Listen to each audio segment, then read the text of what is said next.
Yes breaking news చూస్తున్నాం. తిరుపతి జిల్లా సత్యవేడు శ్రీ సిటీలో అగ్ని ప్రమాదం జరిగింది. ఈ ప్యాకు పరిశ్రమలో మంటలు ఎగిసిపడుతున్నాయి. భయంతో కార్మికులు పరుగులు తీశారు. భారీగా ఎగిసిపడుతున్న మంటలు ధాటికి కంపెనీలోని ముడి సరుకు యంత్రాలు కాలి బూడిదవుతున్నాయి. సమాచారం అందుకున్న వెంటనే అగ్నిమాపక సిబ్బంది ఘటనా స్థలానికి చేరుకొని మంటలను అదుపు చేసేందుకు తీవ్రంగా ప్రయత్నిస్తున్నారు. గాలి ఎక్కువగా ఉండటంతో మంటలను అదుపు చేయడం సవాలుగా మారింది. ప్రమాదం జరిగిన సమయంలో సిబ్బంది అప్రమత్తమై బయటకు రావడంతో ప్రాణ నష్టం తప్పినట్లు తెలుస్తుంది. అయితే ఆస్తి నష్టం భారీగా ఉండొచ్చని అంచనా వేస్తున్నారు.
ఎస్ బ్రేకింగ్ న్యూస్ చూస్తున్నాం. తిరుపతి జిల్లా సత్యవేడు శ్రీ సిటీలో అగ్ని ప్రమాదం జరిగింది.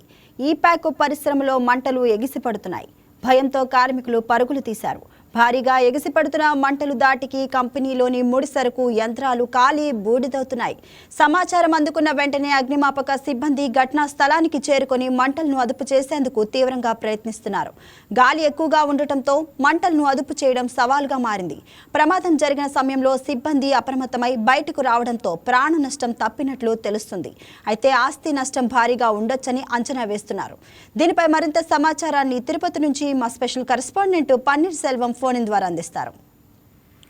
ఎస్ సెల్వం, చెప్పండి, అసలు ఈ ప్రమాదం ఎలా జరిగింది? ఎవరికైనా గాయాలయ్యాయా? ఏమంటున్నారు యాజమాన్యం దీనిపై? రైట్, ఏదైతే చూసుకోలేదు కూడా పవన్ సంబంధించి కూడా తిరుపతి జిల్లా సతివేడు వరదయ్యపాలెంలోని మండలంలో ఉన్నటువంటి శ్రీసిటీ పారిశ్రామిక సంబంధించి ఈ ప్యాక్ పరిశ్రమలో కూడా విద్యుత్ షార్ట్ సర్క్యూట్ కారణంగా కూడా ఇటు మంటలు వ్యాపించినట్టు కూడా మనకి ప్రధానంగా తెలుస్తుంది. ఏదైతే సుమారు 2 కోట్ల రూపాయలు సంబంధించి కూడా ఆస్తి నష్టం కూడా వాసిల్లినట్టు ఇటు అధికారులు కూడా అంచనా వేసినటువంటి పరిస్థితి. అయితే ఈ షార్ట్ సర్క్యూట్ వల్ల కూడా ఒక్కసారిగా మంటలు ఎగిసిపడడంతో అక్కడ ఉన్నటువంటి కార్మికులు ఎవరైతే ఉన్నారో వాళ్ళు కూడా ఒక్కసారిగా భయాందోళనకు గురి అక్కడ నుంచి పరుగులు తీసినటువంటి పరిస్థితి. ఈ నేపథ్యంలో సుమారు 8 మంది వరకు కూడా గాయాలైనట్లు కూడా మనకి ప్రధానంగా తెలుస్తుంది. ఈ లోపల కూడా అనంతరం కూడా మిగతా వాళ్ళు కూడా తేరుకొని అక్కడ నుంచి స్వల్ప గాయాలతోనే వీళ్ళు కూడా బయటపడినారు. ఇది సంబంధించి కావాలంటే చూసుకుంటే ఇప్పుడు ప్రస్తుతానికి మాత్రం 2 కోట్ల రూపాయల మేరకే ఆస్తి నష్టం వాటిల్లింది. ఈ నేపథ్యంలో సంబంధించి కానీ ఇంకా కానీ ఈ అగ్గి ఏదైతే ఫైర్ ఇంజిన్లు కూడా వెంటనే సమాచారంతో 4 ఫైర్ ఇంజిన్లు కూడా ఈ మంటలను కూడా అతి కష్టం మీద కూడా అదుపులోకి తీసుకొచ్చే ప్రయత్నం అయితే చేస్తున్నారు. ఈ నేపథ్యంలో చూసుకుంటే ఈ ఫైర్ ఇంజిన్లు రాకపోతే మరికొన్ని కోట్ల రూపాయల ఆస్తి కూడా నష్టం వాటిల్లే అవకాశం ఉన్న నేపథ్యంలో కూడా వెంటనే ఇటు ఫైర్ ఇంజిన్లు అప్రమత్తం అవడంతో కూడా ప్రాణ నష్టం, అదేవిధంగా ఆస్తి నష్టం కూడా చాలా వరకు తగ్గిందని కూడా మనం చెప్పుకోవచ్చు. ఎస్ సెల్వం, మరి పోలీస్ అధికారులు ఏమంటున్నారు? దీనిపై విచారణ ఏ విధంగా ఉండబోతుందని చెప్తున్నారు? రైట్, దీనికి సంబంధించి మాత్రం ప్రస్తుతానికి ఫైర్ ఇంజిన్లో ఇప్పటికే పూర్తి స్థాయిగా కూడా అంటే భారీగా కూడా ఒక పక్క ఎండ తీవ్రత, మరో పక్క గాలి కూడా అధికం అవడంలో కూడా ఇటు ఒక్కసారిగా కూడా మంటలు భారీ ఎత్తున కూడా వ్యాపించాయి. ఈ నేపథ్యంలో 4 ఫైర్ ఇంజిన్లు కూడా అక్కడికి చేరుకునింది. ఇప్పటికి వరకు కూడా మంటలు కూడా పూర్తి స్థాయిలో అదుపుకు తీసుకొచ్చేటువంటి ప్రయత్నం అయితే చేస్తున్నారు. దీనిపైన కూడా సిసిటి పోలీసులు కూడా ఇటు కేసు నమోదు చేశారు. దీనికి సంబంధించి అంటే విద్యుత్ షార్ట్ సర్క్యూట్ కారణంగానే అయిందా లేకపోతే మరో కోణంలో అయిందా అని చెప్పి కూడా ఇటు పోలీసులు అయితే కూడా మరింత లోతుగా కూడా దర్యాప్తు చేస్తున్నారు. దీనికి సంబంధించి పూర్తి వివరాలను త్వరలోనే వెల్లడిస్తామని చెప్పి కూడా ఇటు పోలీసు యంత్రాంగం అయితే కూడా చెప్తున్నటువంటి పరిస్థితి. ఏదేమైనప్పటికీ దీంట్లో మాత్రం ఇటు ఆస్తి నష్టం కూడా చాలా తక్కువ వరకే జరిగిందని చెప్పుకోవాలి. దీంతో పాటు ప్రాణ నష్టం కూడా జరగలేవడంతో ఇటు యాజమాన్యం కావచ్చు, అక్కడ ఉన్నటువంటి పారిశ్రామిక సిబ్బంది కావచ్చు, వీళ్ళు వీళ్ళకి సంబంధించి కూడా ఊపిరి పీల్చుకున్నటువంటి పరిస్థితి అయితే ఉంది పవన్. ఎస్, అంటే భవిష్యత్తులో ఇలాంటి ప్రమాదాలు జరగకుండా మరి ఎటువంటి చర్యలు తీసుకుంటామని అధికారులు కానీ యాజమాన్యం కానీ చెప్తున్నారు? రైట్, దీనికి సంబంధించి చూసుకుంటే ఇప్పటి వరకు శ్రీ సిటీలో ఇట్లాంటి ఘటనలు పెద్దగా జరిగిన దాఖలు అయితే మాత్రం లేదు. ఇది మొదటిసారి ఈ విధంగా జరగడం. ఏదైతే కూడా ఈ ఎండ తీవ్రత ఒక పక్క, ఈ నేపథ్యంలో సంబంధించి ఈ షార్ట్ సర్క్యూట్ కారణంగానే ఒక్కసారిగా కూడా మంటలు విస్తృతంగా కూడా వ్యాపించాయి. దీనికి సంబంధించి కూడా ఇటు ఫైర్ సేఫ్టీకి సంబంధించి ఏమన్నా దీని మీద అంటే ఈ శ్రీ సిటీలో సంబంధించి ఏవైతే ఈ పారిశ్రామిక సంబంధించి ఉందో వాళ్ళు కూడా దీనిపైన ఏమన్నా ఫైర్ సేఫ్టీకి సంబంధించి ఏమన్నా చర్యలు తీసుకున్నారా, లేకపోతే దీన్ని తుంగలోకి తొక్కారా, లేకపోతే దానికి సంబంధించిన పలు కోణాల్లో కూడా ఇటు పోలీస్ అధికారులు కూడా దర్యాప్తు చేస్తున్నారు. ఇలాంటి ఘటనలు పునరావృతం కాకుండా చూసేందుకు మాత్రం ఖచ్చితంగా అక్కడ ఉన్నటువంటి సీసీటీవీలో ఏవైతే పారిశ్రామికులు ఉన్నాయో అవన్నీ కూడా వాళ్ళంతా కూడా అప్రమత్తం చేసి ఇలాంటి ఘటనలు పునరావృతం కాకుండా చూడాలని చెప్పి కూడా ప్రత్యేకంగా కూడా చెప్తున్నటువంటి పరిస్థితి పవన్. అంటే ఇంకా మంటలు పూర్తిగా ఆరిపోయాయా, అంటే అదుపులోకి వచ్చాయా, లేదంటే ఇంకా అలానే ఉన్నాయా? ప్రస్తుతం ఈ ఘటన జరిగి సుమారు 4 గంటలకు పైగా అవుతుంది. ప్రస్తుతానికైతే కూడా ఈ 4 ఫైర్ ఇంజిన్లు కూడా అక్కడికి చేరుకోవడంతో ఒకసారిగా ఈ మంటలను కూడా పూర్తి స్థాయిలో కూడా అదుపు తెచ్చే ప్రయత్నం అయితే కూడా చేశారు. ప్రస్తుతానికైతే మంటలు ఇటు అదుపులోకి తీసుకొచ్చినట్టు కూడా తెలుస్తుంది. ఈ మేరకే ఈ ఆస్తి నష్టాన్ని కూడా అంచనా వేసినట్టు కూడా మనకి తెలుస్తుంది పవన్. ఏదైతే సుమారు 2 కోట్ల రూపాయల మేరకు కూడా ఇటు ఆస్తి నష్టం వాటిల్లిందని, అంటే ఈ మంటలు కానీ ఇంకా కానీ వ్యాపించుంటే మాత్రం సుమారు 10 కోట్లకు పైగా కూడా ఆస్తి నష్టం వాటిల్లే అవకాశం ఉందని చెప్పి కూడా ఇటు అధికారులు ఏదైతే ఫైర్ సిబ్బంది కూడా సకాలంలో స్పందించి మంటలను అదుపు తేవడంతో పాటు ఈ 2 కోట్ల మేరకే ఆస్తి నష్టం వాటిల్లిందని కూడా మనం ప్రధానంగా చెప్పుకోవచ్చు. దీంతో పాటు ఈ ఏదైతే ఈ వేడి గాలులు వీచాయో దీనితో పాటు ఒక్కసారిగా సిబ్బంది బయట రావడంతో కూడా ఒక 8 మందికి మాత్రం స్వల్ప గాయాలైనట్టు కూడా మనకి తెలుస్తుంది. అయితే ఇప్పుడు వరకు దీనికి సంబంధించి కూడా పెద్దగా ఆస్తి నష్టం జరగలేదు. బట్ దీనికి సంబంధించి మాత్రం ఇటు ఫైర్ సిబ్బంది కావచ్చు, అక్కడ ఉన్నటువంటి సిబ్బంది కూడా వెంటనే తేరుకోవడంతో కూడా ఇటు ప్రాణ నష్టం కూడా జరగలేదు. కాబట్టి ఇక్కడ ఉన్నటువంటి పారిశ్రామిక ఏదైతే ఉందో ఆ పారిశ్రామికవేత్తలు కావచ్చు, ఇటు సిబ్బంది కావచ్చు, ఊపిరి పీల్చుకున్నటువంటి పరిస్థితి అయితే నెలకొంది. Thank you Selvam.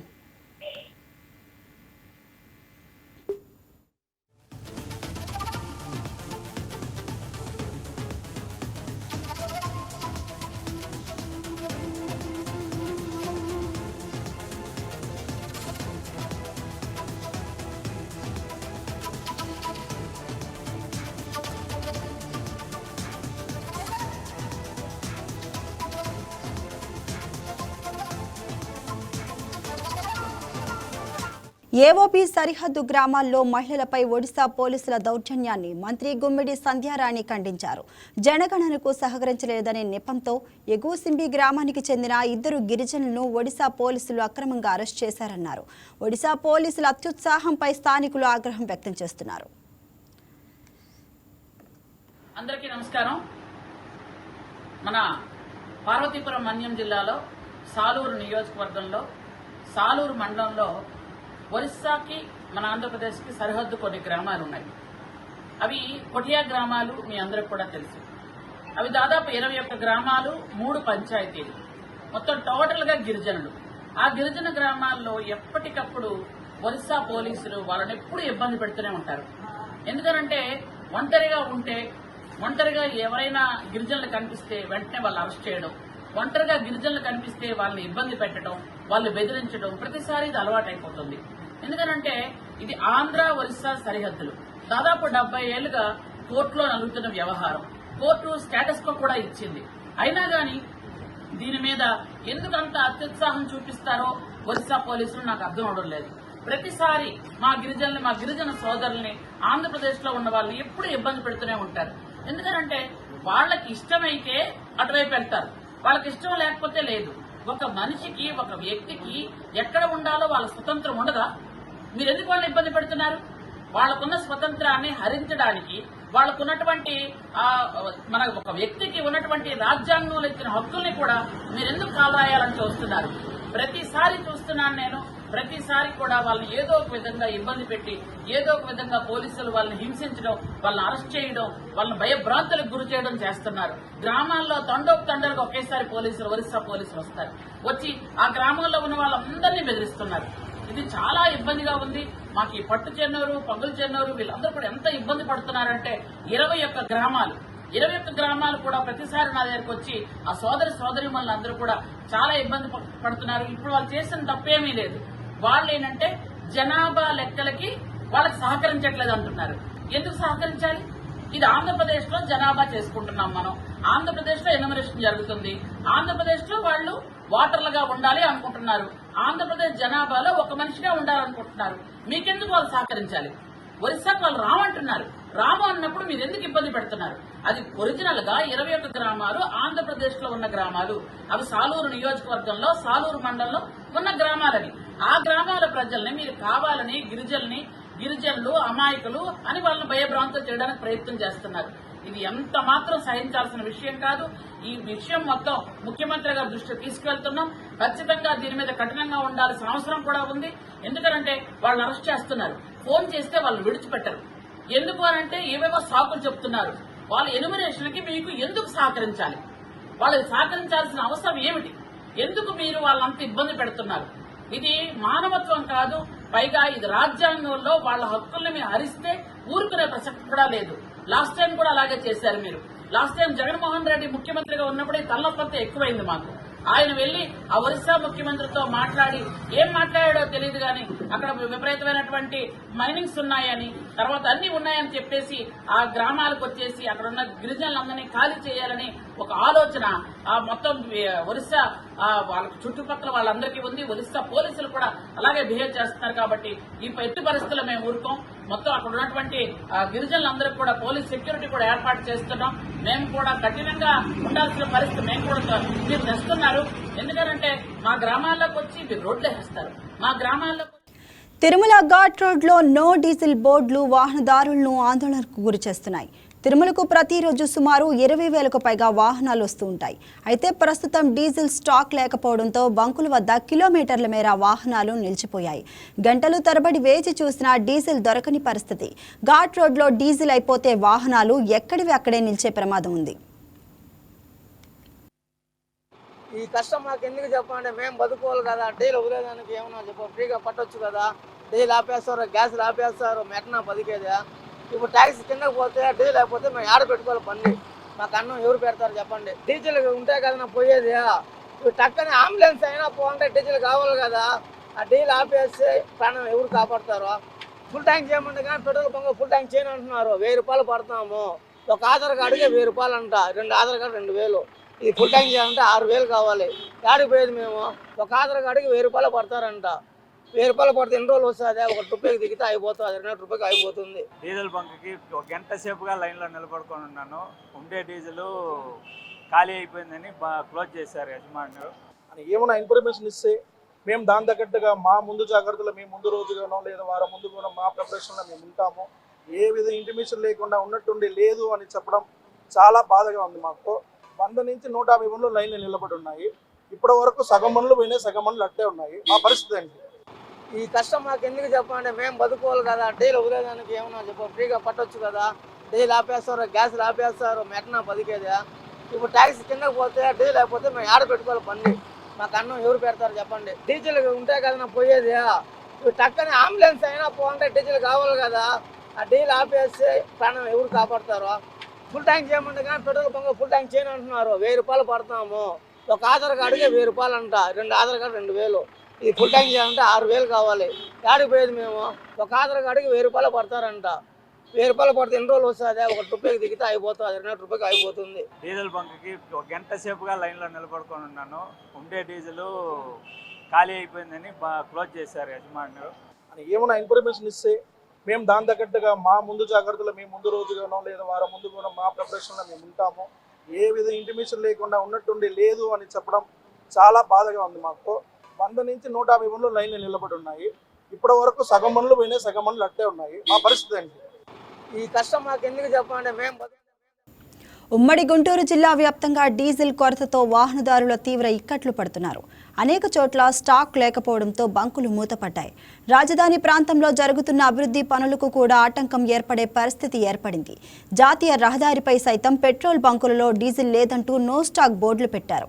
Guntur, Yanamadala, Medikonduru, Prathipadu, పేరచెర్ల petrol బంకుల్లో diesel దొరకడం లేదు.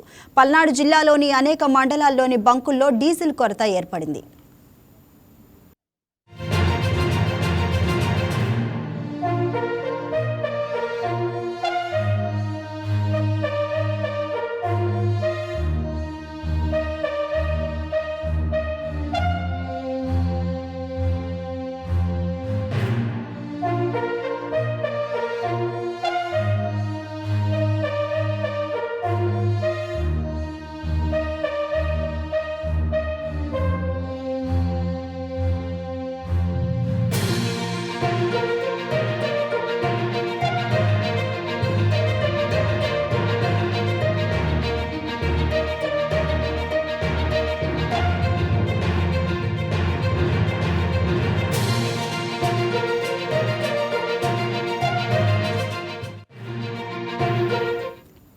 అంబేద్కర్ కోనసీమ జిల్లా కొత్తపేటలో ఇండియన్ ఆయిల్ బంక్ వద్ద డీజిల్ కొరత ఏర్పడింది. దీంతో రైతులు, వాహనదారులు ఆందోళనకు దిగారు. డీజిల్ అందుబాటులో లేకపోవడంతో ఆగ్రహించిన రైతులు, వాహనదారులు రోడ్డుపైకొచ్చి నిరసన వ్యక్తం చేశారు. పెట్రోల్ బంకు ముందు ధర్నా చేపట్టి తమ సమస్యలను అధికారుల దృష్టికి తీసుకెళ్లే ప్రయత్నం చేశారు. ఆందోళన కారణంగా భారీగా ట్రాఫిక్ నిలిచిపోయింది.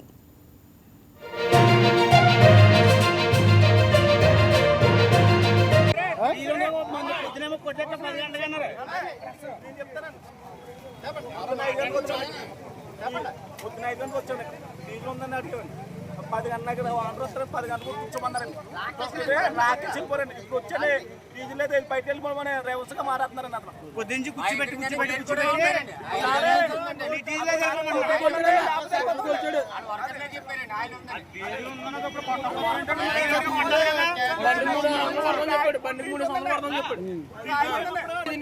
అప్పుడే లేదని చెప్తే వెళ్ళిపోయాం కదా. పొద్దున ఎందుకు కొనిపించాడు మరి? 6 కొనిపించాడు కదా. 6 కొనిపించాడు. పొద్దునేమో కొట్టేట 10 గంటలకు అన్నారు. నేను చెప్తానండి, పొద్దున 5 గంటలకు వచ్చాను. డీజిల్ ఉందని అడిగాను. 10 గంటలకు ఆర్డర్ వస్తారు, 10 గంటలకు కూర్చోమన్నారండి.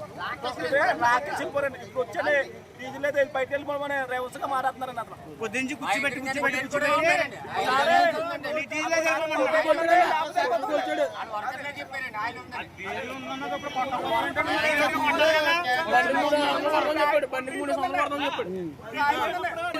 అప్పుడే లేదని చెప్తే వెళ్ళిపోయాం కదా. పొద్దున ఎందుకు కొనిపించాడు మరి? 6 కొనిపించాడు కదా. 6 కొనిపించాడు. పొద్దునేమో కొట్టేట 10 గంటలకు అన్నారు. నేను చెప్తానండి, పొద్దున 5 గంటలకు వచ్చాను. డీజిల్ ఉందని అడిగాను. 10 గంటలకు ఆర్డర్ వస్తారు, 10 గంటలకు కూర్చోమన్నారండి. నాకు చెప్పారండి, ఇప్పుడు వచ్చానే డీజిల్ అయితే బయట వెళ్ళిపోమని రేవసగా మాట్లాడుతున్నారండి. అతను పొద్దుంచి కూర్చోబెట్టి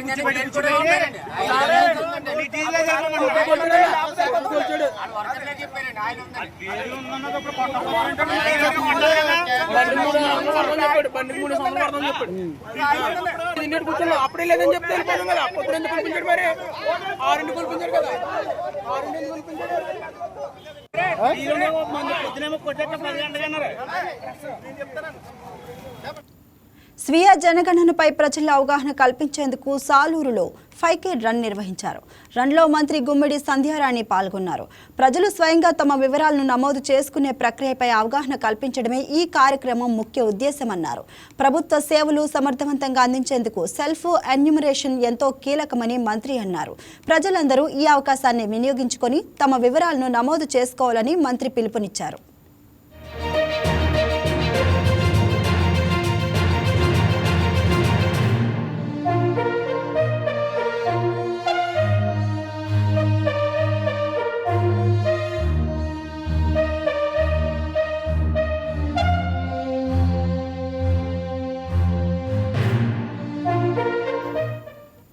తిరుపతి రూరల్ మండలం తిరుచానూరులో ఎస్పీ సుబ్బారాయుడు ఆధ్వర్యంలో కార్డన్ సెర్చ్ నిర్వహించారు. దామినేడు ఇందిరమ్మ కాలనీలో సరైన పత్రాలు లేని 52 ద్విచక్ర వాహనాలు, 3 ఆటోలను సీజ్ చేసినట్లు జిల్లా ఎస్పీ సుబ్బారాయుడు వెల్లడించారు. శాంతి భద్రతల పరిరక్షణలో భాగంగా తనిఖీలు చేపట్టినట్లు ఎస్పీ సుబ్బారాయుడు తెలిపారు. అనుమతులు, పాత నేరస్తుల రికార్డులను పరిశీలించామన్నారు. ప్రతి ఒక్కరూ పోలీసులకు సహకరించాలని, ఏదైనా సమస్య వచ్చినా వెంటనే స్థానిక పోలీస్ స్టేషన్లో ఫిర్యాదు చేయాలని విజ్ఞప్తి చేశారు. ఆపరేషన్ వజ్రబహార్లో భాగంగా దామినేడు సముదాయం, గృహ సముదాయం దాదాపు 8,000 మంది నివసిస్తారు ఇక్కడ. ఈ ప్రాంతంలో చాలా వరకు వివిధ రకాల ప్రాంతాల నుండి వచ్చి ఇక్కడ నివాసం ఉంటున్నారు. ఇండస్ట్రియల్ ఏరియాలో పనిచేస్తున్నారు. చాలా వరకు క్రైమ్స్ కూడా ఇక్కడ ఇన్వాల్వ్ అయినాయి, పాస్ట్ హిస్టరీని. వీటన్నిటిని దృష్టిలో ఉంచుకొని ఒక కాంప్రిహెన్సివ్గా పోలీసు, తర్వాత మిగతా శాఖలు కూడా, ఈగల్ మరియు ఇది మన ఆర్టీఏ, ఎక్సైజు, తర్వాత ఏఆర్ ఫోర్సు, డాగ్ స్క్వాడ్స్తో కూడా పూర్తిగా ఒక కాంప్రిహెన్సివ్ చెకింగ్ అనేది చేయడం జరిగింది. కార్డన్ సెర్చ్ ఆపరేషన్ చేయడం జరిగింది. చాలా వెహికల్స్ కూడా ఇక్కడ సీజ్ చేయడం జరిగింది. కొంతమంది వ్యక్తులను కూడా అదుపులో తీసుకోవడం జరిగింది. వీరిని పూర్తిగా విచారించి, వారికి ఉన్న క్రైమ్ హిస్టరీని కూడా విచారించి తగిన చర్య తీసుకోవడం జరుగుతుంది. ఈ ఆపరేషన్ ద్వారా ఈ ప్రాంతంలో చాలా మటుకు 99% అందరూ కూడా చాలామంది పని చేసుకొని బతికే వాళ్ళు ఉన్నారు. వాటి ముసుగులో వచ్చి క్రైమ్ చేయడానికి వచ్చే వారిని గుర్తించడం, వారిపై తగిన చర్య తీసుకోవడం, తిరుపతిలో మంచి సేఫ్ సిటీగా క్రైమ్ చేసే వారిని పూర్తిగా వాచ్ పెట్టే విధంగా ఈ ఆపరేషన్స్ చేయడం జరుగుతుంది. ఈ ఆపరేషన్స్ ఇంకా కొనసాగుతాయి వివిధ ప్రాంతాల్లో, అనుమానాస్పద ప్రాంతంలో. తద్వారా ఎవరు కూడా క్రైమ్ చేసి తప్పించుకోవడానికి వీలు లేకుండా ఆపరేషన్ చేస్తూ, అదేవిధంగా మీడియా ద్వారా ప్రజలకు తెలియజేయడం, ఎవరైనా అనుమానాస్పద వ్యక్తులున్నా లేదా వారి కదలికలు, వారి మూమెంట్స్ ఏమన్నా డిఫరెంట్గా ఉన్నా డైల్ 100కి కానీ లేదా 1972 గాంజాకు కానీ 112కి కానీ కాల్ చేసి చెప్తే వారి ఇన్ఫర్మేషన్ గోప్యంగా ఉంచుతూ తగిన చర్య తీసుకోవడం జరుగుతుంది. పూర్తిగా ఒకవైపు గాంజా నిర్మూలన మరియు క్రైమ్ నిర్మూలన, రౌడీయిజం నిర్మూలన కోసం అన్ని ప్రాంతాలను కూడా ఈ విధంగా కార్డనైజ్ చేయొచ్చు, అనుమానాస్పద ప్రాంతాలు కార్డనైజ్ చేస్తూ నైట్ ఆపరేషన్స్ని ఎన్హాన్స్ చేస్తూ ఒక సురక్షితమైన తిరుపతిని ఏర్పాటు చేయడానికి ప్రజల సహకారము, మీడియా సహకారంతో ముందుకెళ్ళడం జరుగుతుంది.